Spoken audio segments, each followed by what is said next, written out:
Today's topic is tendering. Tendering is a process of quoting a price for a service or for a product. So, tendering for the audit is usually happen when a client or a company invites different auditors or different audit firms to quote a price for the audit of their financial statement. So, this topic is from the perspective of audit firm.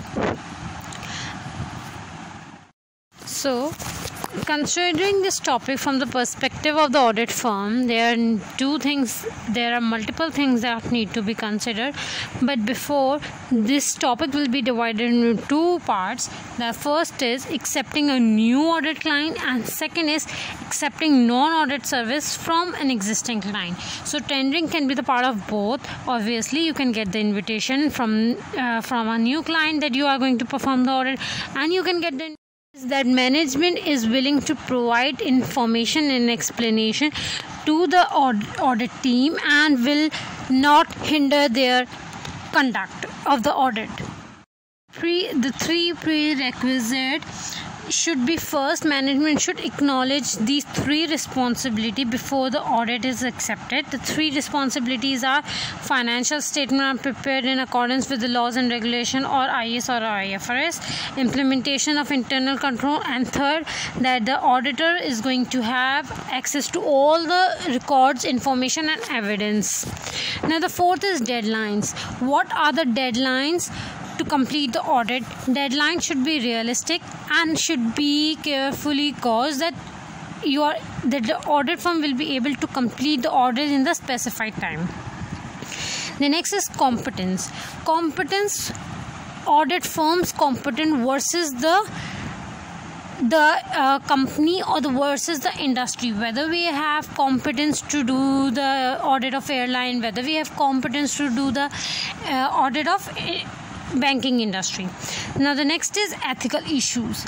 Are there any ethical issues all the ethical issues arising on the acceptance of the new audit client should be listed down. And the second point is the safeguard.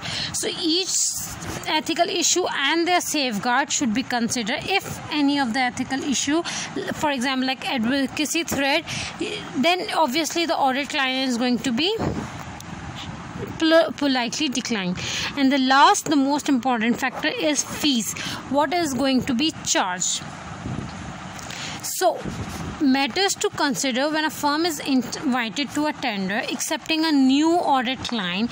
There are the things to consider: client integrity, communication with the previous auditor, preconditions of audit are present, deadlines, competence, ethical issues, safeguards and fees. Now, what are the points that need to be considered when accepting a non-audit service from an existing client? So, first point that previously was discussed was client integrity. Now, the client integrity is not the part, but competence is an important factor over here. Is the firm have necessary skill or capable of providing that particular service? Preconditions are not even the part of this. Deadlines, yes, what are the deadlines? What is the framework? What is the time? Ethical issues, safeguard, and last the fees.